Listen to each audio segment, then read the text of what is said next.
মাম্মা, তুমি কি করছো? এই তো বেটু, আমি চাল ভাজছি। চাল ভেজে কি চাল ভাজা করবে মাম্মা? জানিস তো বেটু, এই খাবারটি আমার খুব কাছের একটি জেঠিমার বানানো স্পেশাল রেসিপি, যেটা বিশ্বকর্মা পুজোর দিন বানানো হয়। দেখ তো এটা তোর পছন্দ হয় কিনা। তার জন্য প্রথমেই আমাকে এক বাটি সিদ্ধ চাল নিয়ে নিতে হবে এবং কড়াই খুব ভালো করে গরম করে ওই এক বাটি সিদ্ধ চালটা শুকনো খোলাতে লাল লাল করে ভেজে নিতে হবে। তারপর সেটাকে ঠান্ডা করে মিক্সচারে দিয়ে হালকা গুঁড়িয়ে নিতে হবে। খুব মিহি করে গুঁড়ালে হবে না, যেন কড়কড়ে ভাবটা চালের থাকে।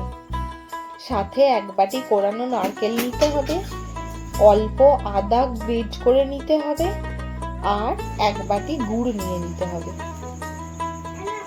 এবার কড়াইটা ভালো করে গরম করে তাতে এক বাটি গুড়টা ঢেলে দিতে হবে এবং গুড়টা ভালো করে গলিয়ে নিতে হবে।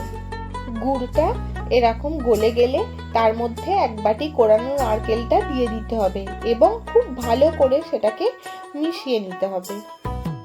তারপর আমি যে গ্রেট করা আদাটা ছিল সেটাকে দিয়ে দেব এবং মিশিয়ে নিয়ে এক বাটি করে রাখা যে চালের হালকা গুঁড়োটা করা ছিল সেটাও আমি এর মধ্যে ঢেলে দেব এবং খুব ভালোভাবে আমি সেগুলো সব একসাথে মিশিয়ে নেব।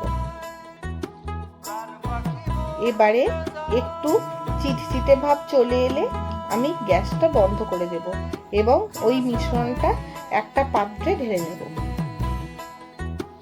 এবারে হাত সওয়া গরম থাকতে থাকতে দুই হাতে করে চেপে চেপে বানিয়ে নেব বিশ্বকর্মা পুজোর স্পেশাল খাবার চালের মুইঠা।